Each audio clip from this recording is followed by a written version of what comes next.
सबसे पहले तो मैं आपको ये बताऊं कि शादी नहीं थी 6 दिसंबर को, एंगेजमेंट था। यति महाराज जी के यहाँ शिव डासना मंदिर में एंगेजमेंट था।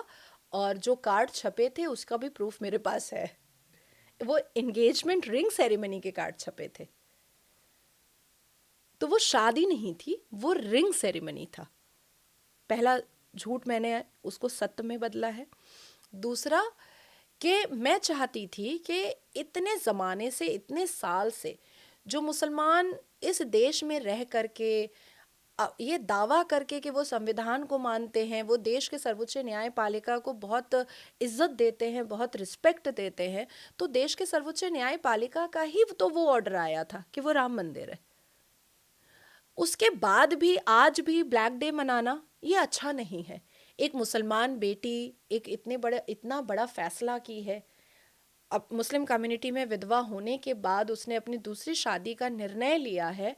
तो सब आओ, सब आओ और ब्लैक डे भूल जाओ, भूल जाओ।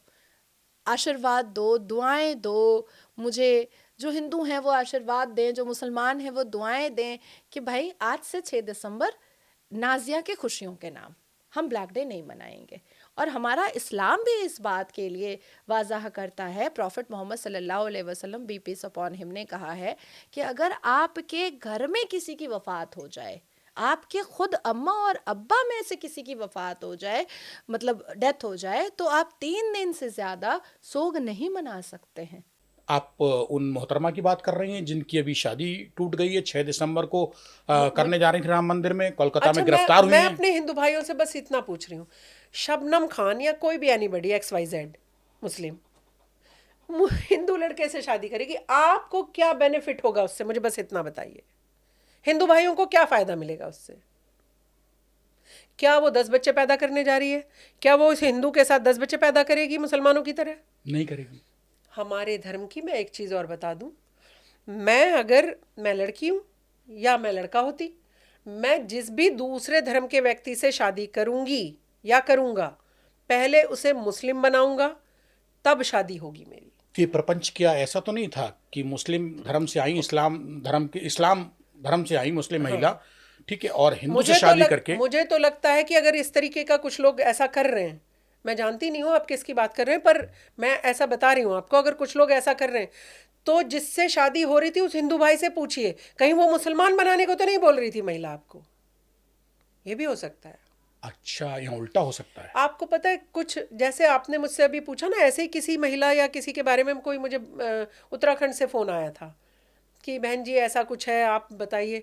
तो मैंने बोला, आप ऐसे लोगों से बचो जो आपका चोला ओढ़कर शादी और इस तरीके की बात, और भाई मैं तो क्यों, मैं भगवान राम के लिए गई। मैंने आप तो मुझे इतने साल से बता रहे हैं, जानते हैं, मैंने आपको फ़ोन मिला के कहा मेरी वीडियो दिखाइए। आज तलक नहीं, कभी मैंने आपसे कहा मेरी बाइट दिखाइए, मैं मंदिर जा रही हूं। नहीं, मैं बताया तक नहीं किसी को, क्योंकि आपके दिल में धर्म क्योंकि मैं और आस्था से भगवान है। चली हूं। अगर आपको सनातन धर्म भी, मैं अगर सनातनी भी हो जाऊं, मैं हिंदू धर्म भी अपनाने चली जाऊं, मैं आपको फ़ोन करके नहीं बताऊंगी। अपनाना होगा, अगर मुझे उसकी कुछ अच्छी लगेंगी बातें, अच्छी लगती हैं बातें, लेकिन मैं धर्म में नहीं परिवर्तित नहीं होना चाहती हूँ। मेरी इच्छा, मेरे लिए सब धर्म पूजनीय है, इसीलिए तो मैं भारतीय हूँ। ये भारतीय जो भी होगा ना, वो सब धर्मों की रेस्पेक्ट करेगा।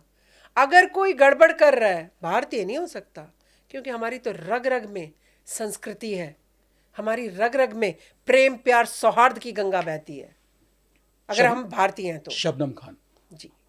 मुस्लिम महिला हैं, इस्लाम को फॉलो करती हैं, इस्लाम में पैदा हुई हैं, कुरान शरीफ पढ़ा हुआ है, सब कुछ जानती हैं। कुरान में क्या कहीं, जो एक मैंने भी पढ़ी है कुरान, जी। पहले मैं आपको ये बता दूं, जी। इसलिए पूछ पा रहा हूँ वो जी सवाल। प्लीज।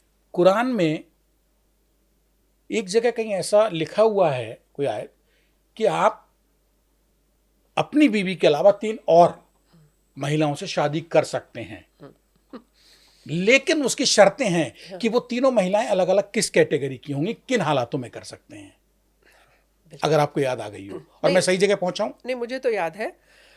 ये जो 3-4 महिलाओं वाला कॉन्सेप्ट है ना, ये नहीं लिखा है कि आप मज़े लेने के लिए शादी करिए। ये उतने टाइम पहले किताब में लिख कर आया था जब युद्ध होते थे, पति हलाक हो गए, नहीं रहा घर में कोई, तो शेल्टर देने के लिए था Yes. कि आप शेल्टर दीजिए उन महिलाओं को ताकि उनकी कोई इंसल्ट ना कर सके। एक आदमी अगर उन्हें प्रोटेक्ट करता है, हालांकि मैं इसके भी खिलाफ हूँ, मैं कहती हूँ कि अगर किसी पुरुष को मुझे प्रोटेक्ट करना है, भाई बन के नहीं कर सकता है, पति बन के ही क्यों करेगा?